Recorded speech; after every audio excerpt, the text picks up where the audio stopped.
Morning folks, Jack here. Oh, sorry. Whoa, got ahead of myself. Right, good morning folks, Jack here. Today's quite an interesting day for us because we're taking on a very new experience, something we haven't really had the chance to properly explore yet. We've taken on a brand new brand at the shop, kind of mid last year I think it was, Tom Anderson Guitars, and we turned up at the factory today completely unbeknown to us. We've got the main man himself, Mr. Tom Anderson, who's kindly agreed to give us a quick tour of the factory. Now, we don't really know what to expect from you guys. We've only seen 5 or 6 instruments so far, and you were just saying that they're all kind of in one particular direction, the flame top, amazing looking, amazing playing guitars, but you guys are really so much more than just that. So we're all quite excited to see a little bit of everything, and so I'm going to kind of let you lead the way here. Throughout the factory, and we're just going to check out the general operation so you guys can see exactly what you're waiting for. But I don't think you're going to be waiting too long, hopefully.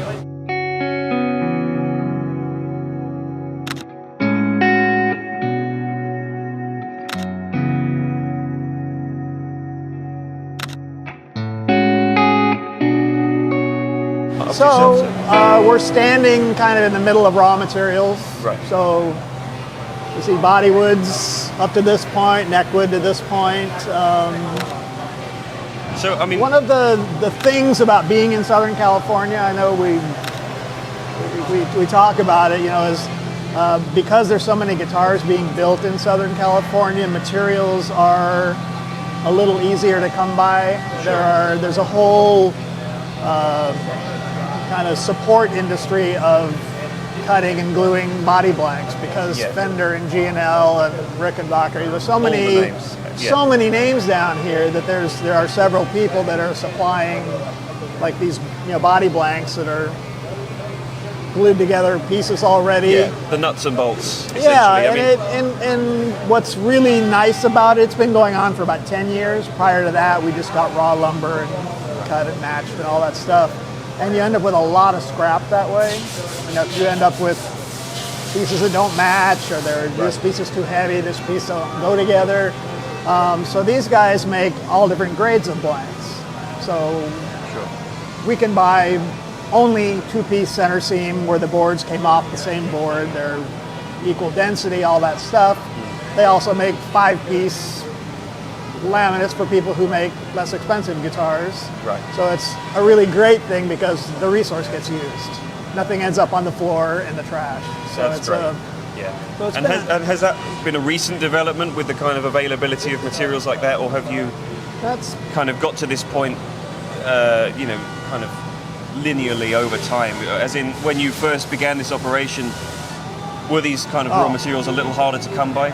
Well, they were. No one was selling guitar wood.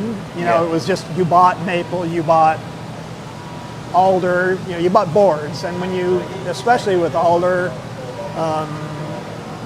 you get a load of, say, if you get 1,000 board feet of alder, there's going to be a bunch of pieces that are 4 inches wide, which to us are useless because we don't make 4-piece bodies or 3-piece bodies. So back then you were just buying raw materials that were really raw and sifting through, and there was a lot of scrap, a lot of disappointment. You get a certain amount of wood, you think you're going to get X number of guitars out of that wood, and you get half that many out of it. So it was, I would say, nowadays it's way easier to source all these things. Lumber cutters have realized that, hey, guitar guys will pay a lot for really nice stuff. We've got them. So consequently, prices are staggeringly high compared to what they used to be. But it's worth, like you said, it's worth paying for that extra grade of wood because that's what you guys. You don't get That's junk. what your reputation is based on, and it allows you to be as efficient as possible. So you said we're mainly looking at body woods and neck woods here. So what's your kind of primary resource for body woods that that kind of cover the majority of the models that you make? Which materials? They're all the regular, customers.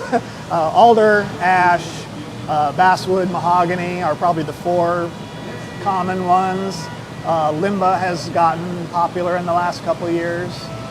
Over the last 30 years, Limba has been available, not available, available, not available. So now it's created enough of a buzz with everybody that the people that hunt for wood in forests are more likely to process limba now, so we're seeing a lot more of that. Sure, which is kind of fun. Tonally, is that something that kind of excites you as a designer and a builder, or is that just something that's more of a convenience? No, it's a fun one because it kind of blurs the lines between some of the other woods. So, right. Mahogany, when it's light, has a particularly great sound. When it's heavy, it doesn't have a great sound, know, and limba kind of fits in that space between mahogany and ash. It has some of the pretty top end stuff that ash has, but it has a fuller, more aggressive middle like mahogany has. So it's a fun wood. It's also fun to look at. It allows different things that you wouldn't do with mahogany because of its color. Sure. And so far, in the last year or so, availability's been nice and the weight's been nice, all that stuff. So it's always fun to find something new, but we always have to think that, is this something we're really going to be able to get? Sure, every once in a while we'll get a few pieces of something and you go, oh, this is awesome. So you might do a Can we get more of short these? run or something. Well, yeah, but you get, and then you sell them, and if you get one, you go, oh, we love this guitar, let's get some more of those. There is no more. So I try and I don't go out of my way to find one piece of something. Sure, you need or consistency. 2 pieces, because And something I noticed in the limited experience I've had playing, like I said, 5 or 6 of your guitars, the weight is always a really striking factor, and as in they're all extremely lightweight instruments. And is that something that's particularly important to you to maintain throughout your designs? Finding grades of wood that just have that almost featherweight kind of quality. Well, it's really hard, but that's what we ask for, and because we're not making inexpensive guitars, we can afford to say, I will pay more for the lighter ones. Absolutely. And because we're not giant. Yeah. I don't need thousands of something. That kind of scale. So far, that has been, it's worked to our advantage. Absolutely. So it allows us to, because in most every species, usually the light ones do sound better. And better's a weird thing to say. It is, but we're perhaps not all more after the same thing. More resonant, perhaps. What is it that you kind of value most in the lighter grade of wood? They're generally livelier. Sure. Some people want light just because of just a subjective the comfort factor, comfort. but to me, it's the sound of them is what I appreciate more than the feeling of the waves. Absolutely. Yeah. Okay. Yeah. All right. So we've kind of dwelled in this area. You guys have got some amazing pieces of timber right here. Yeah. What happens to them next once you source for a particular guitar build? Where do we go next? Well, when we start a guitar, the neck is the first thing that we do. We build the neck up through all the machining stages, no sanding, no fretting, none of that stuff. And then once they've been carved, they sit and acclimate, because there's steps in the process where you do something and you wait, because when you're machining wood, it moves when you cut into it. You carve the back shape of a neck you got this perfectly straight blank, and you carve the back shape and cut the headstock off and all that stuff. It's going to do a little bit of this tension release stuff. So we want to let that happen while it's sitting on a rack. And I suppose you guys are fairly lucky here you've got a fairly stable climate, but I guess it's those tiny little tolerances that, like you say, you just have to iron out to make sure nothing's going to happen whatsoever. You want the wood to kind of get used to this new shape it's in before you finally true the fingerboard and put frets in it. Because the idea is you don't want to have to dress too much material off. You want to do as little fretwork as you possibly have to save life of frets and what it feels like. So the idea of letting the wood do whatever it's going to do before it gets to that point. I mean, back in the early 80s, I did some consulting for a big company, and they sent me to this factory where they were making necks, and the maple was sitting on a pallet outside in the snow on Monday, and on Friday it was a painted neck. Wow. And I said, you can't do that. You're not giving that wood any time to get used to this new Absolutely. form it's in. So, so I think time is important. And again, we're small, so you'll see we have one cart with several rows, and that's our next month's worth of neck. When we first came in, I saw you walking through with a neck that I presume you were just kind of, midway through the process of making. So that's something that's sat around for a fairly decent amount of time. And so with the raw material we've got here, is it something that you kind of get into the practice of? Do you do a lot of roasting with your maple necks? Yeah, we do. These two are the lighter colored roasts. These are a little thinner. They're going to have some other kind of fingerboard on them. Right. These are thick enough that we actually slice. If it's going to be all the roasted maple, we slice the fingerboard off of that same piece so the color matches. Because in the roasting process, there is some variation in color. So it's. And is that just a cosmetic result, or is that something? Do you find any tonal value between any different degrees? No. Okay. No, like we do. We call it caramel maple because it's the lighter kind of caramel colored. Sure. And then these are the little bit darker color. We call it chocolate maple, and it's the same wood. It's just a different roasting recipe. Sure. Yeah. Slightly different stages. A little bit higher temperature, and the process is a little bit different, so it does get a little darker. Again, it's a cosmetic touch. The whole roasting thing definitely has some advantages, stability advantages. Yeah. It's not inert like some might say. This will never move in its whole life. No. That's not true, but it will move less. So I think between that and the whole idea of how it looks, I really like using it, I like working with it.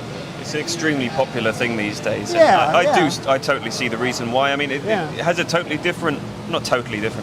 a slightly different nuance to the tone of the guitar as well. And did you find that kind of reflected, a simple change like that, just the neck material? It's a carefully balanced formula, right? So did that kind of inspire you to start using bodywoods in a different way to compensate for the tonal difference or anything like that? I'd say no, and I'd somewhat disagree with the sound thing. I think guitar players do a lot of listening with their eyes. And I think if you put someone in a room with 10 guitars and 5 had roasted necks and 5 had white maple necks, and you made that person play all those 10 guitars with a blindfold on, sure, I think it would be very difficult for anyone to accurately predict which one was which. I mean, we made thousands of them now, and it's just... Yeah. You're right. Scientifically I don't go, this one's got a roasted neck. It sounds way better. That's just not. It is a subconscious thing, isn't it? Yeah. Absolutely. So, so we're taking these raw materials. Where do we go with them next? So you say you're starting out with the necks. Is there somewhere we can go to sort of see what then becomes of this timber once we decide to form it into a neck? Oh wow. So here's some you made earlier. These are carved, so this is all just machined. No one sanded anything. This is all these things. This is as far as all the CNC work that goes into next to this point. And at this point, when we carve and we finish carving and we check for front bow and then they sit here for a month to do that. Acclimation time. Relax. Let them relax. Yeah. And then... So no profiling has been done to the neck shape or anything like that at this stage? No, this is all done. So it's fully formed at this stage? Fully carved. It'll get sanded because obviously there's machining marks in that. So. Yeah, absolutely. But as far as, it's not going to get any more CNC work. This is done. What it will get is we have a fixture we put the neck into that we can simulate string tension.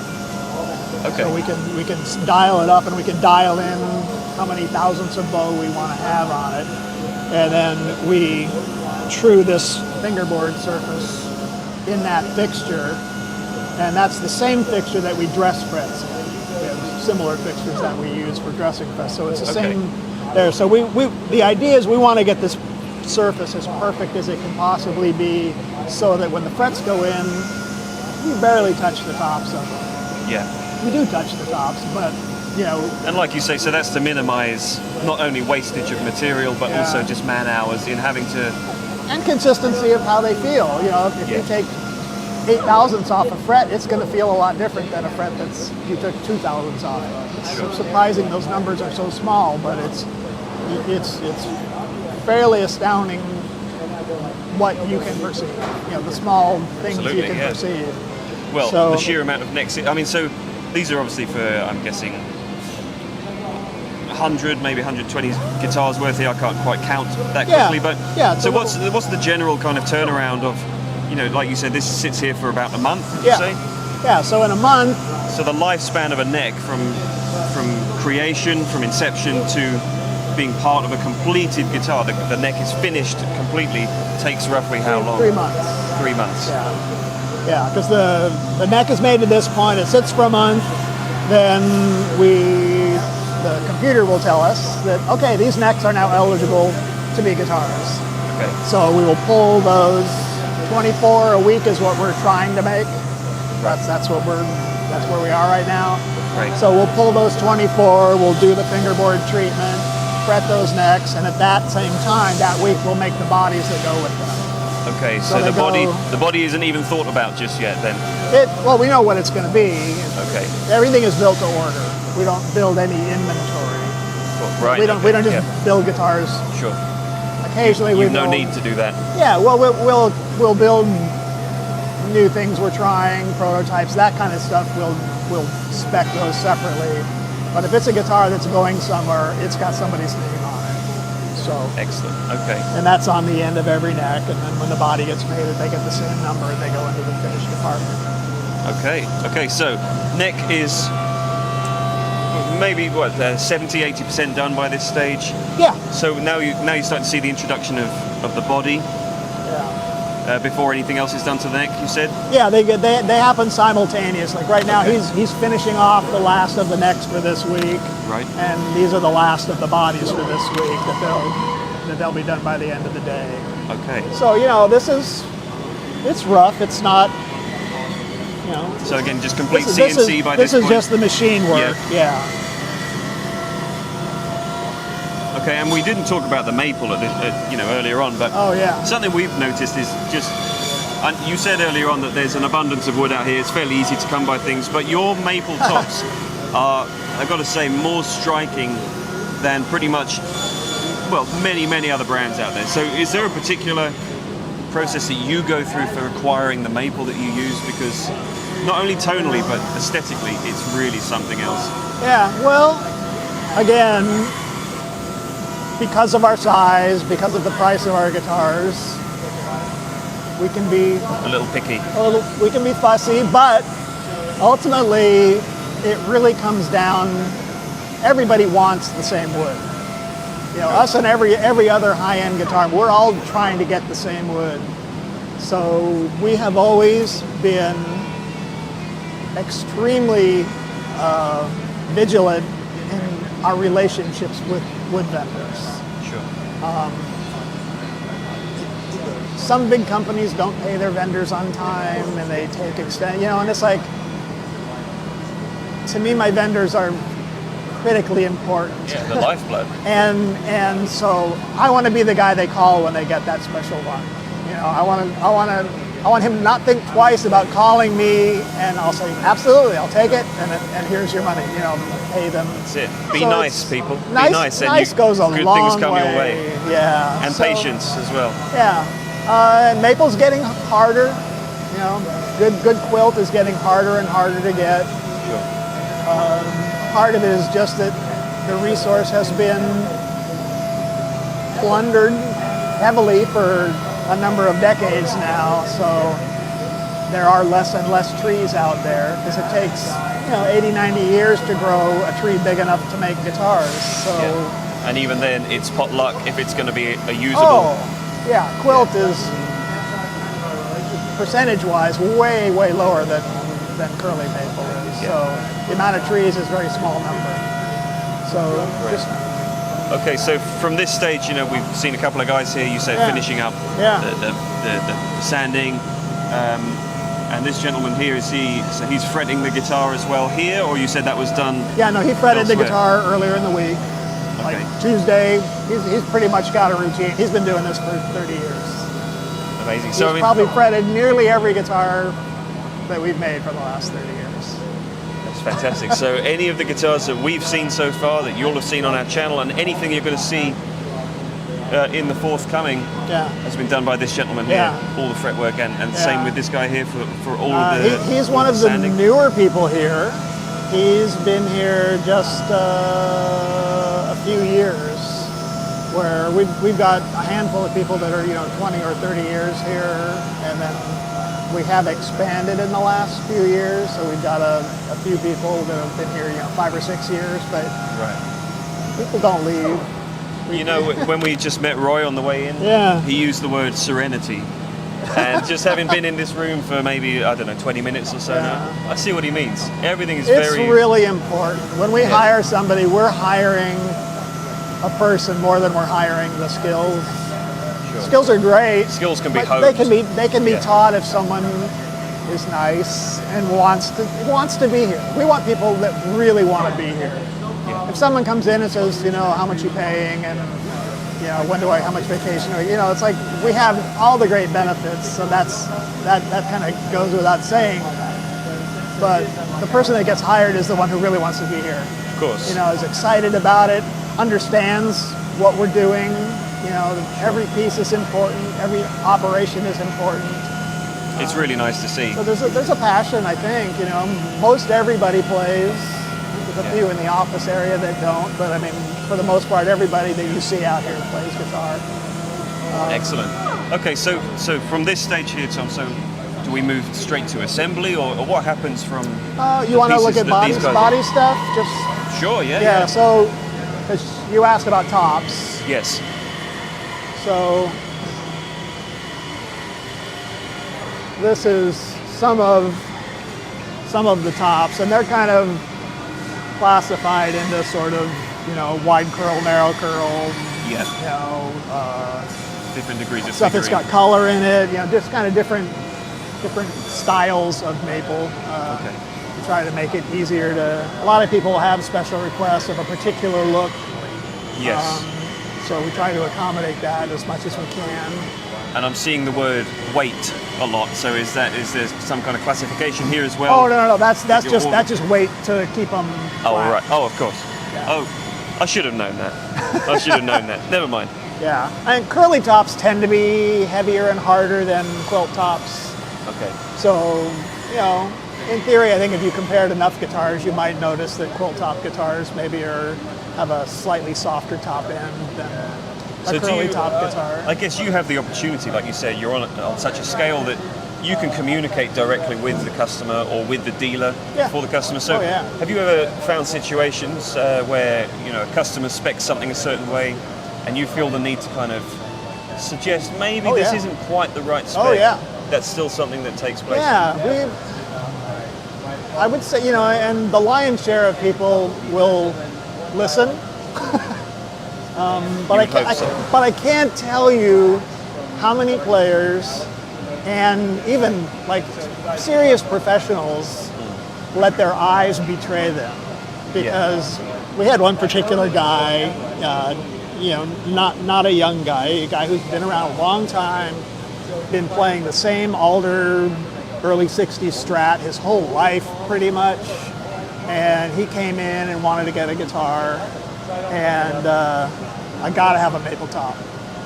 I gotta have a maple top because they're just so beautiful. I go, well, yeah, but if this is the sound, if you're after the sound of your guitar, you should not get a maple top. Mm-hmm. And he got the maple top because he couldn't say no to the looks of the maple top. And then he was disappointed because it doesn't sound like my other. It's like, did you not hear what we said? You tried to tell him. But there are certainly enough things that we do that there are things that don't work as well together as other things. So we absolutely try to steer people away. Sometimes, though, the player will have a particular reason they want to do something. some people are really good at articulating what they're after. Some people aren't. Yeah. And if they can, it's not like they have to convince us, but if they have a good argument for why they want to do certain things, we'll do it for them. Absolutely. Well, as long as we feel like they know what they're getting into. you are as invested in this instrument as they are. Ultimately, the builder and the player is this symbiotic thing. So, I kind of wanted to impress that upon people, that this is still very much an intimate kind of process. Yeah. Not many other brands out there that we experience have that same kind of one-on-one direct. It's very easy to tick boxes on an order form and not have it cleared by anybody, unless it's technically impossible to do or something like that. But I think that's fantastic that you guys still take that hands-on, actual sense of care, duty of care to the end result.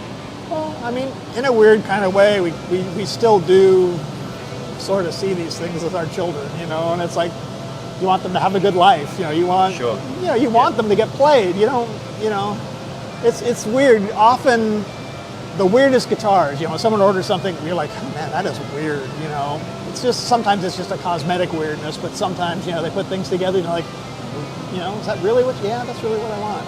Those are the ones you see on eBay 3 weeks later, and it's like... But it's the whole package, I mean, when we first received your guitars, there were a bunch of them, and I think I remember thinking that the one aesthetically that I was a little bit not necessarily warmed to first was, this green quilt thing. Oh, the Gamma Green? Gamma Green. Satin. And I thought, okay, I'll play it. And it was my favorite guitar of the bunch. It had this thing. So it is, like you said, sometimes you can judge with your eyes, and when you sit down and play it, and then subsequently I've come to love the way it looks anyway. I'm not sure if that guitar has already gone to someone else out there. Perhaps someone's bought it, but it's a very intimate kind of relationship, I think, that your guitars do provide to players, because you do just get this sense of the care that's gone into it. And as you've explained throughout this, it's about patience as well. You guys aren't just churning out guitars for the sake of it. The fact that you don't have any inventory, like you said, that kind of speaks to that as well. So we've covered some of the raw materials. Maple tops.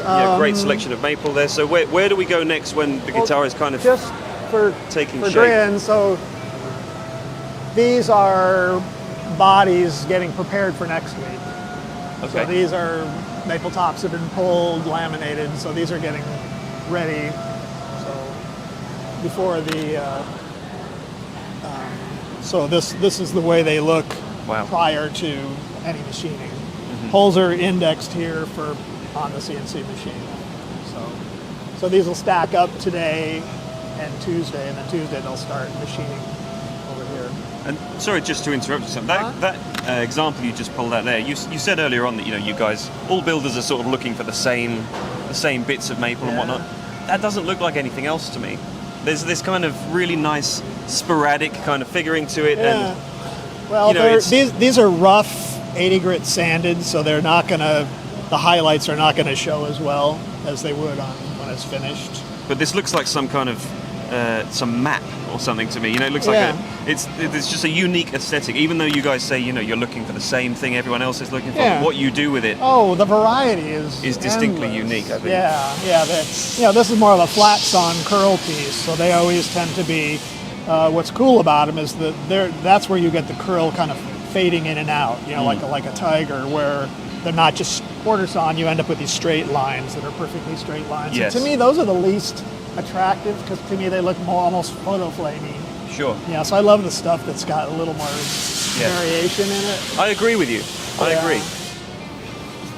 Same thing. Yeah. This one's got the wiggly curl, which I love that stuff too. And so how difficult do you find it if a customer sees one of your guitars out in the wild and says, I want exactly that? Is the nature of the kind of wood that you pick, does that make it very difficult to do that, and you just have to say it's going to be luck of the draw, or are you able to kind of fairly accurately? We get a lot of that, so we came up with a sort of a system of how to deal with that. You order a drop top with a curly top. You get a curly top. Sure. If you want to send us pictures of a few guitars and say, hey, I really like these and I don't like these, We call that specialized wood selection, and we charge a little bit for that. And is that done by yourself, or? No, by Mike, who runs the wood shop. He pulls all the tops for everything. And in that, and then you're leaving it up to us to best match that top. Sure.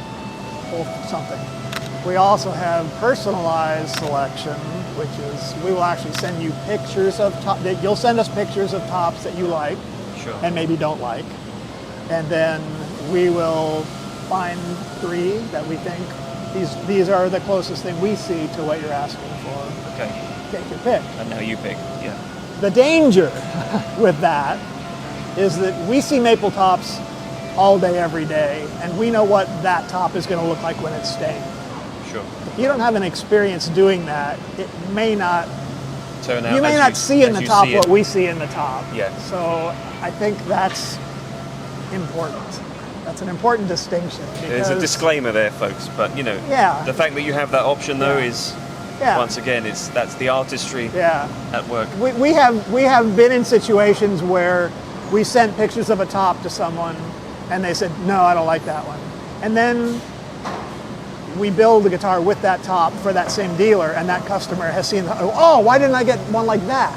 And I said, well, you did see that one, but you turned your nose up at that one. Once again, it's patience. Patience, and there's got to be I mean, you're ordering an expensive guitar from us that you're not really playing before it shows up. And there has to be a certain amount of trust from you that we know what we're doing. Absolutely. And is it always 100%? Of course not. Sometimes people get something, oh, that's not what I thought the top was going to look like. Well, okay, then let's try again. But, you know, the point is we see this all day, all the time, so you know what you're trust doing. Us. Absolutely. Yeah.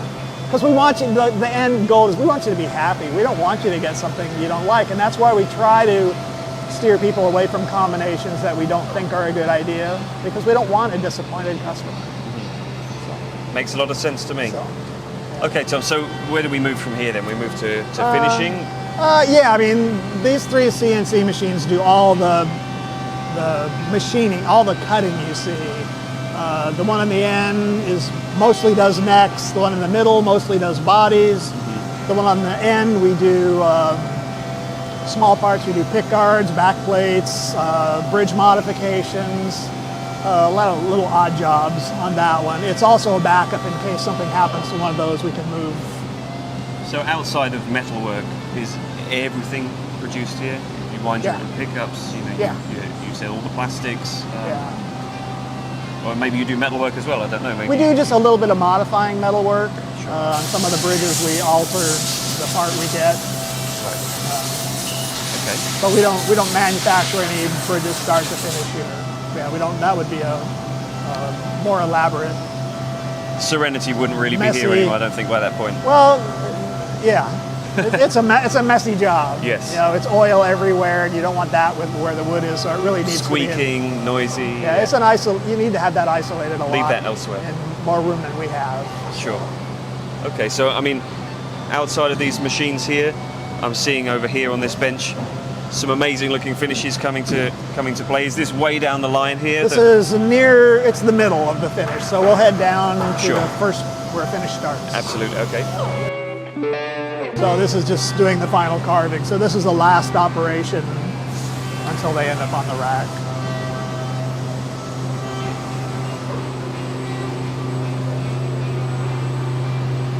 So it's turning that into this. And profile-wise, how many kind of different profiles do you guys offer, or do you? Well, there's not to put an absolute number on it, but is it fair to say 20? Right. Because you've got 4 kinds of shapes on the back. You've got even taper, you've got happy medium, you've got 60s vibe, and you've got V's, large and small V's. So that's, you know, those shapes. Then we do any of those shapes in varying depths. You know, plus 30, plus 50, those are plus 50,000s. And then in both 2 widths, 3 widths on a few of the shapes. So a lot. There's a lot of options. It's all done on this one machine. Yeah. Yeah, so these are Fantastic. these are kind of grouped by shape. 30, 30. So, and long scale and short scale. And Right. all those Of course, shapes. yeah. Yeah. So it's a ridiculous number. Sure. So A lot of work for one machine to handle, but well, but that's the joy of a CNC machine is you want to change from one shape to another. All you do is call up a different program. sure. So this is the easy part. The hard part is what we were talking about earlier with the gentlemen who have to Yeah. kind of finesse and Yeah, because I mean, clearly that's not a ready-to-play neck, but the shape is defined. You know, we're not going to sand a bunch of material off of here and change Yep. it a lot. So that helps us be consistent from batch to batch, from piece to piece. So when somebody has an even taper and they order another guitar 3 years later and they want that same neck shape, it'll be that same shape. Right. Hi there. Hi. That's Edgar. Hi, Edgar. And so this is the very beginning of finish. So the raw bodies are sanded to the point where they're ready for finish. And what happens in here is any of the maple tops get stained. So here's a start. Wow. So this one's had the stain put on, and then after this, what he's doing now is he's taking this sharp edge and cutting that radius in it, and it's done by hand, sanding that radius in to create that softened edge.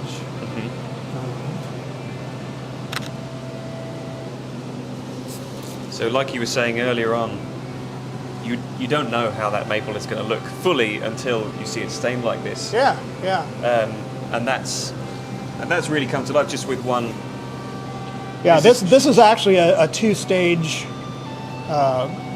color here. A lot of the colors, you've seen it with PRS and everybody else. Sure. This got stained a darker blue-green first, and then you sand it to the point where, like this one got the brown stain, then it gets sanded. The stain goes deeper in the softer areas of the curl, so it stays darker there. So you're sanding off some of it, and then this will stain. This one's a natural mocha, so this is going to be the done. This is going to get shot just with clear. It's Right. you might get a burst around the edge, but I don't know. Did you get one of those? I don't think so. Oh, Yeah, quite possibly. We'll probably see one later in the process. great. And then,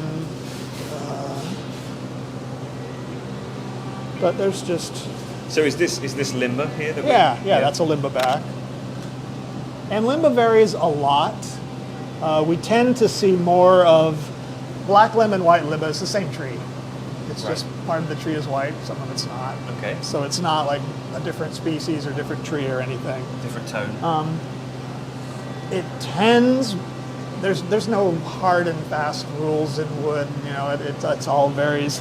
But the black limba or the stuff with the dark color in it tends to be lighter in weight, so we tend to see a lot more of this than we do the really all that color. Sure. You know, like the stuff you used to see on Flying V's and Explorers from the late 50s, they're pretty uniformly white, you know, or they're yellow, but they're uniform in color. Right. I don't see much of that that's light enough anymore. So, and then this is probably the extreme of how dark it can get. So that's... It is. I don't know how well it'll translate to camera, but there is a drastic shift between the two materials. See if there's any others here. Let's see. No, let's see. Yeah, I mean those are the same kind of wood, so it really varies. Yeah. This one has more color, but not as much of the more sort of extreme dark lines. Like this one has the sort of spider webbing. And outside of black the lines. preliminary buffing and sanding, nothing else has been done to this wood No, this yet. is raw. Yeah. Yeah, nothing's done to that yet. Okay. So, look at stain, the binding edge will get cut, and then he's preparing a rack for Edgar's the working first the coats magic. of paint. Yeah. Yeah, so that's the strawberry shortcake Wow. ready for spraying. And it's like when the first coat of paint hits it, it Comes to changes life. radically. You're not seeing any of the wood at its best yet. And that's why it's so hard to show people To be predicted. rough pieces of wood and Yeah. have them decide what it looks like.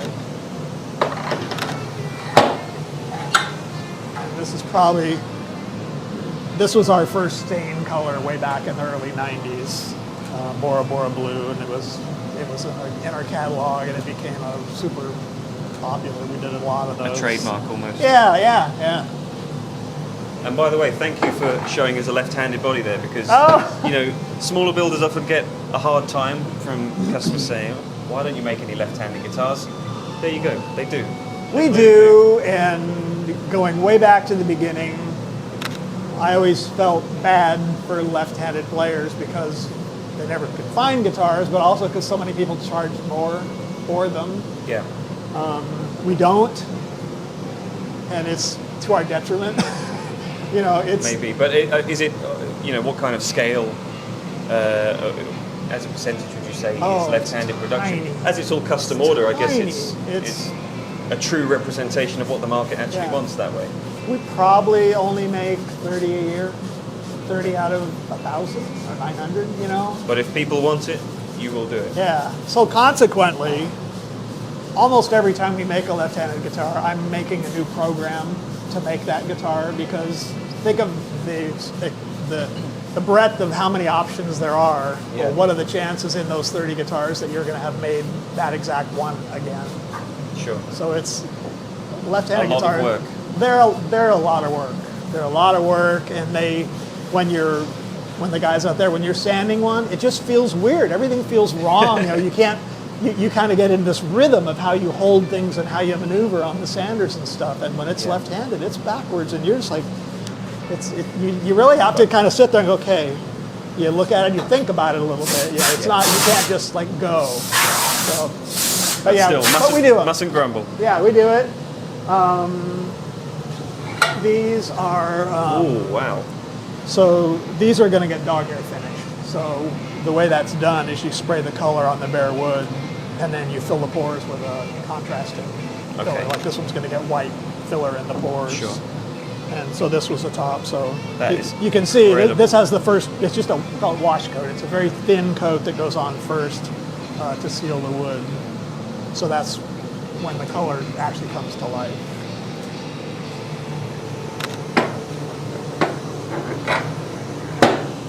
Okay. Yeah. So an awful lot's happening in this at this stage of the process. Yeah, the spraying is done in the spray booth, but he's getting these ready for, like these have to get filled. This is just an ash body that'll have to get filled. So he's kind of preparing a batch of 12. Okay. And then later in the day, they'll move down there. You said spray booth, is that right next door? Yeah, right next door. And then these are the necks that go with all those bodies in there. Okay. So if their fingerboards aren't getting painted, they get taped off. If they're maple or all maple necks, they don't get taped off, obviously. And these are ready for a finish. They haven't had any spraying done on them yet. Is it my imagination, or is there some scalloping on some of these boards? No, that's just the tape. Right. It's just the tape pulling up. Is that something that you have as an option? We did some in the old days, and most people just buy bigger frets for the same effect. You never sold any guitars to Yngwie? Yngwie, no. Or Richie Blackmore? No. Not yet, anyway. No, we did less than a handful of guitars back in the probably late 80s or early 90s. Right. That were scalloped. It's like, do we really need to do that? It's, Like you say, just put in some more metal. Yeah. It smells good in here. Yeah. So spraying happens down there. Hi, Chloe. Hi. So she's preparing to spray satin finish on all the necks. Right. The mahogany necks have been paste filled prior to this, so they're just all getting their satin finish on them. These are the ones that color got shot on today, and these are the ones that got color shot yesterday, and they got sanded, so they're ready for their final clear top coats. Sure. So the process goes wash coat, fill any pores on porous woods that need pores filled. Then they get clear base coat shot on them, which you'll see some out there. that gets sanded, then color and clear coat goes on top of that. Then they get sanded and get their final 3 top coats, and that's what gets sanded and polished. All the clear coats, the sealer, including the top coat and stuff, get UV cured in this.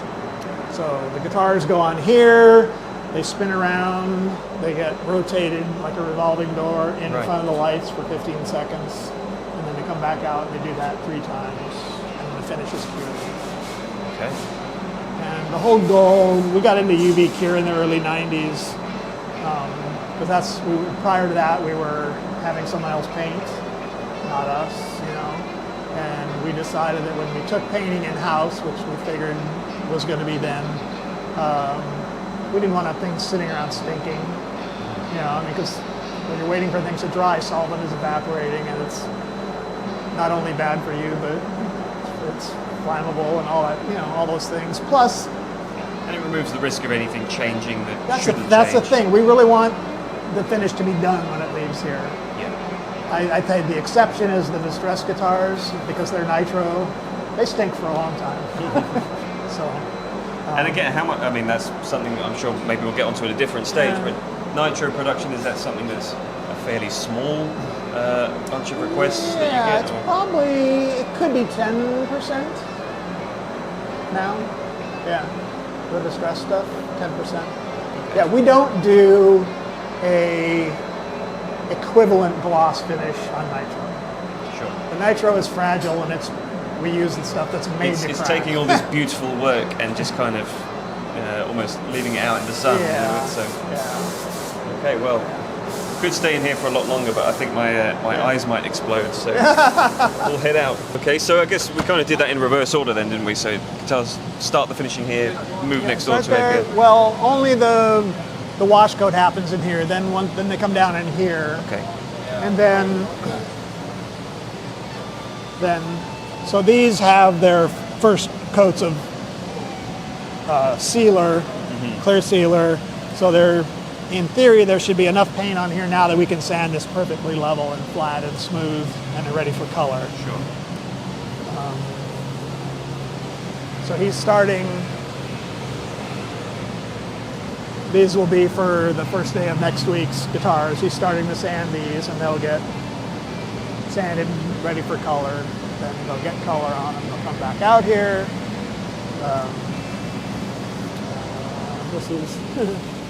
This was just a lot of testing colors. Try to again. That's just the vibrancy is staggering. I mean, you know, we've seen hundreds, if not thousands, of guitars just on this trip alone, and just being in this room, these are I've got to say the most striking guitars visually that we've seen. Yeah, so lots of variety. So this is going to get a purple burst around the edges. Here's that black with the dog hair in it now. So this will get sanded level, and that's all stained again. And the dog hair is really quite a unique thing. I guess that's I've not really seen any other modern builders doing that. Yeah, it's around. People are doing it. We're having a lot of fun with it because we're doing different colors of dog. You know, we do a white, we do a red, we do a green. Sometimes people get Bora dog hair with the Bora top and stuff. So is there any tonal change that you find with that kind of process? Or? No, there's no more finish. There's no more finish on it. There's no, it's not thicker. It's filled with white instead of filled with, like an ash guitar would get filled with brown filler normally, like this. That got filled with brown filler. Right. So it's no different. It's done at a little different stage, but other than that, it's pretty good answer. Same kind of process.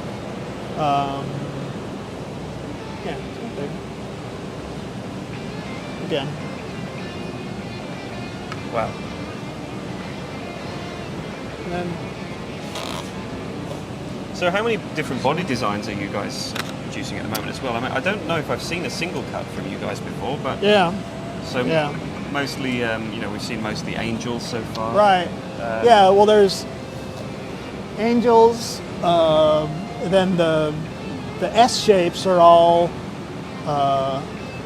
a slightly smaller body. That's what we originally started way back when. Right. Was a slightly reduced size body. Not a lot. It's not even about 6 millimeters around the whole thing. So, but it's a little Just bit an smaller. ergonomic thing. Yeah, and it was a looks thing back in the '80s too. Sharper edges, that whole deal. But our Icon Classic is a full size, same size width and stuff as a Strat, Fender Strat. Right. But the S shapes are slightly reduced. The T's are all what I would say is a normal size, same 13-inch width and stuff. And in the Angels, the long Angel is a full 13-inch body. The short Angel uses the same perimeter as the Dinky or our Classic or drop top. Right. And then there's the Raven, which is the offset.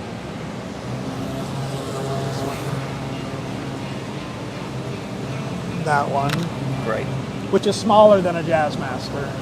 Again, Right, I always okay. thought Jazzmasters were a little bit kind of bloated.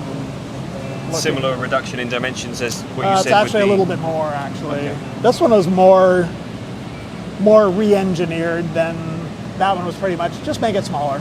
Right. And this one I went, no, I like this line's a little too straight or not curved enough. So this one got a little more attention Sure. to that since it was something new. Okay. And that's So this is we've Yeah. covered most of the finishing Yeah. processes by this point. Then. and then this is just final sanding and polishing. Okay. So once the final top coats are on, they're sanded and polished, and then they go into final assembly. And again, at various stages here, I'm just seeing one person that's seeing through the completion of all the individual tasks. Is that for you guys Yeah. kind of move around, or are they just pretty much set at we're- particular stations? We're pretty much departmentalized. There's 4 people doing woodworking. There's 4 people doing finish work of some kind. There's certainly some cross training within each place, but like he won't go sand wood probably. Sure. And we had a little bit. Mike, who runs the wood shop, originally was a painter here, so we had a time this year when 2 of our painter guys Some transitions. had babies and were gone for 8 weeks each, back to back. So we had to do some covering bases. Marcus got in the spray booth and was learning how to paint. But nothing you couldn't handle. Yeah, we survived. It was tight, but we survived. And then there's 6 people in final assembly. There's 2 people in pickup making and wiring harnesses, electronics stuff. Great. Okay. Okay. Well, let's see some assembly happening. Yeah. This is actually where we dress frets. So we have the fixtures I described Oh, yes, you that we used mentioned, before. They mount on these vices so the neck is hanging in the air with supported, dialed in. So all that. We do that in here just because it's a dirtier operation, so we don't do it inside the next room. Sure. Okay. Let's go. So these are lasers. We originally got them to just make our pickup fibers, the tops and bottoms of the pickup bobbins. Right. And that's where that started, but they've morphed into, they're just handy for making lots of little plastic cover plates. We use it to engrave the serial numbers and all that stuff on the back of the headstock. And the most fun thing it does, I think, is if we're making a guitar like an Angel where the controls are loaded through the body, we actually cut the 5-way slot in the control holes after it's painted. Right. And it cuts right through the paint Amazing. and the whole deal.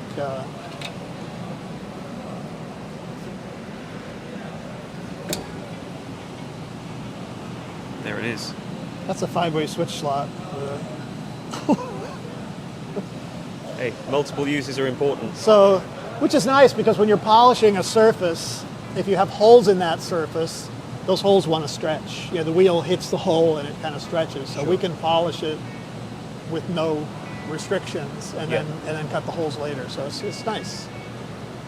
I mean, that is That is guitar building artistry at its finest. You know, you've got a new tool. You didn't buy it for that reason, but you've just figured out a way to improve. The other thing that's cool about lasers is there's no cutting force.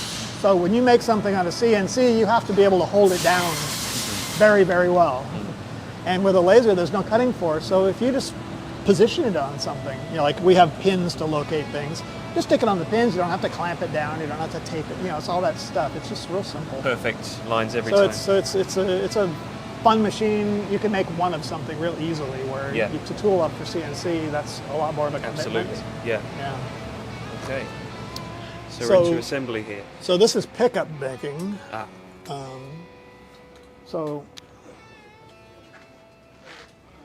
So these are all the different fibers that we cut on the laser. So these, you know, get pressed together to make a bobbin.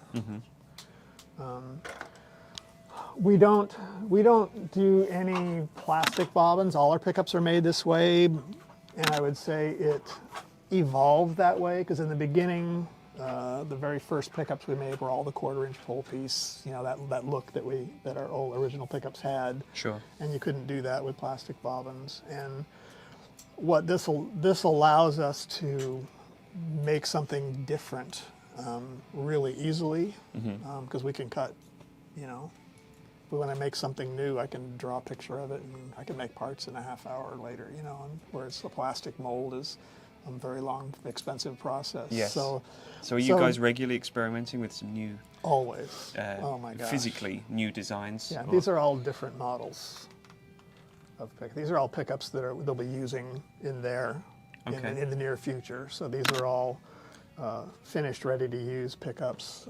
And do they vary a lot stylistically, or is it mainly tonal? Both.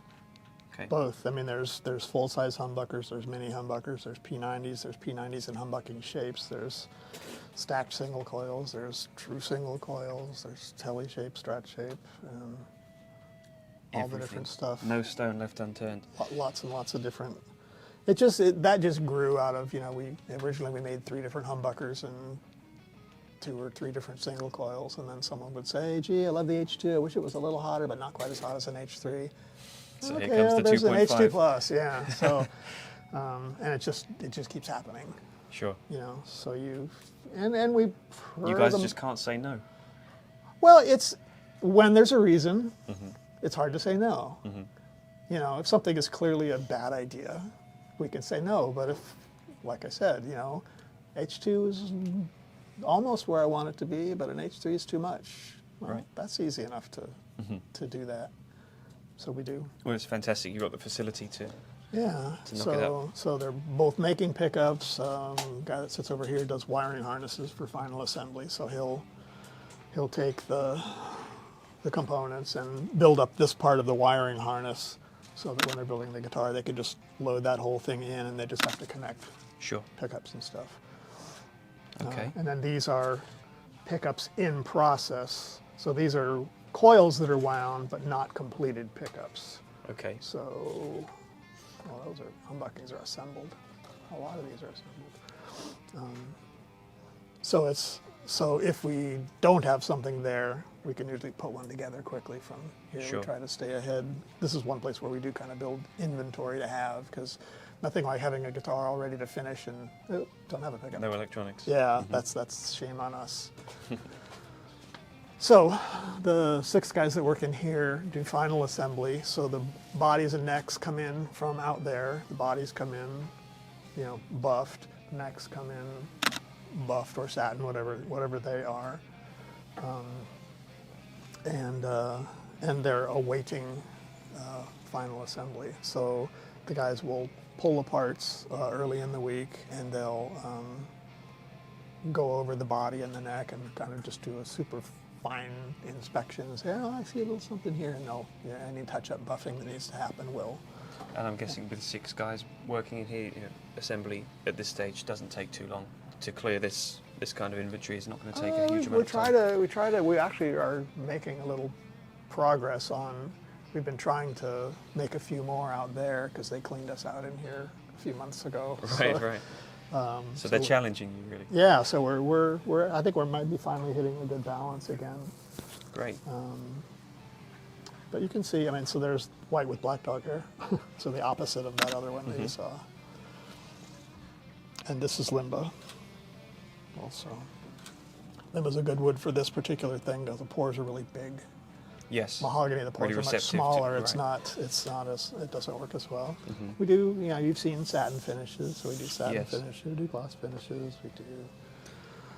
And with something we didn't really talk about out there, I suppose, with the satin finishes, is that quite a drastically different?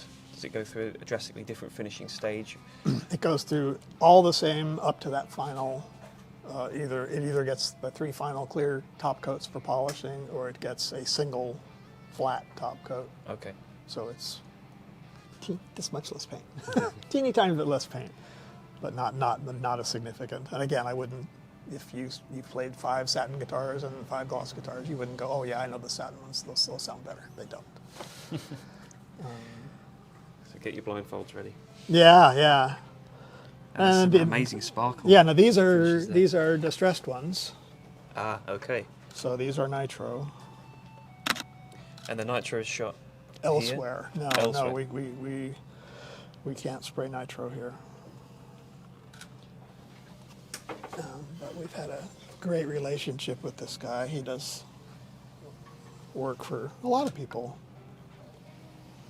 But so we have different levels. So this is what's called level 1. Sure, so there's no fair. damage to this, but it is Little checking already there. starting to check. Yeah. This one's hard to see, the checking, but I did when I unpacked it. It was The yeah. sparkle is concealing it quite well, but I can see Yeah, a few lines. it's up there. starting, yeah. And it will continue. Yes, you of know, course. it's and then just a solid. So getting heavier there. Yeah, these are like so this is a 2. So a 2 will have some rub through and some dings, but not crazy dings. Let's see, I think that's a 2. That's a 3. So these have just more extreme. We don't do it. We don't do the thing where there's no finish left up here. No. We try to, I've grew up, playing the 60s and 70s guitars when they were new, and so I've seen a lot of those guitars get played, and I've never seen, other than Rory Gallagher's guitar, I've never seen anyone wear the whole finish off their guitar. So I've got to say that there's something different about the depth of the Radican. It's not such a superficial thing. This does actually look like this has been dropped a few times, legitimately. And that's, again, everyone's got their own take on it. Yeah. But I appreciate that, like you say, you're not going for the crazy, we're not going for kind of look. we dragged it behind a truck, in the yeah. parking lot. We're not going for that. Okay. But other than that, I mean, this is just all the dog hair thing can be just about any combination of colors.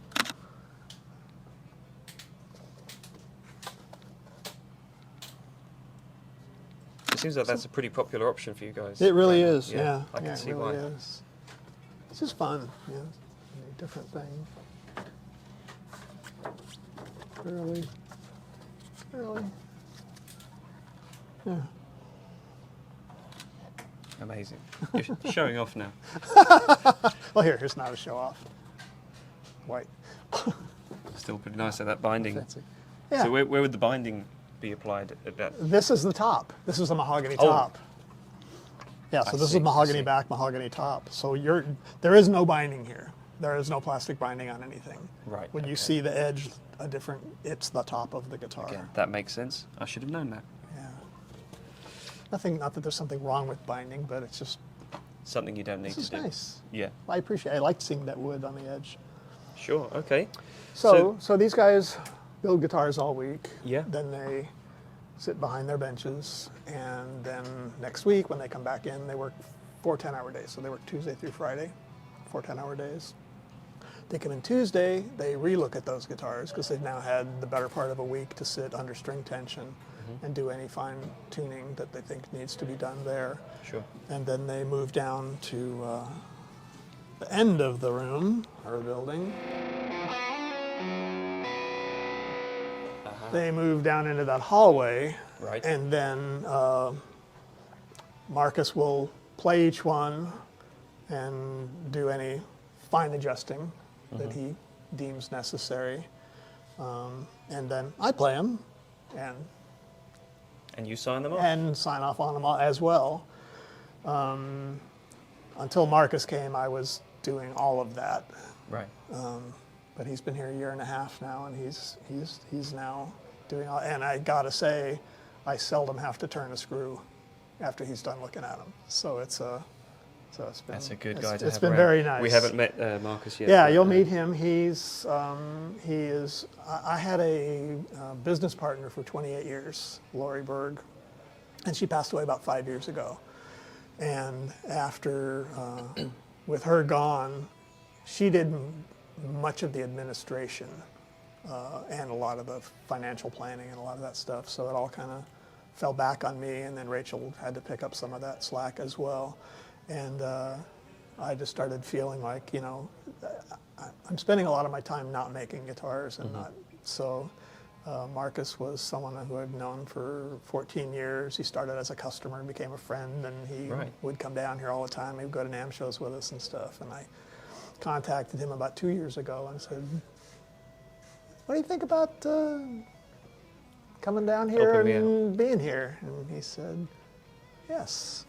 So he came down about a year and a half ago, and I'm sure he felt the same serenity that we've all felt. absolutely, today, yeah. I mean, he was from up in Silicon Valley, and it's Right. Hectic life. Yeah, he said he's never been happier than I can imagine. than being here. So it's been a really great transition. It's been allowed me to get back into some of the mechanics of things that I enjoy, and also he's a super people person, and he has created an even more serene environment and more inclusive environment for all the crew, and it's just, we have the best crew we've ever had now, and like you said, it just feels really great, and when everyone feels great, they do the best work they can possibly do. I think that's a perfect way to wrap things up. Yeah. Tom, I can't thank you enough for being so gracious with your time. It's Happy to. absolutely fantastic to see everything that goes on in here. Yeah, so this is my little corner, and that's Marcus's little corner, so you can tell he's a Mesa guy. Yeah. Bit louder than you as well, maybe. About even. He's pretty good. He can keep it down. Good stuff. So.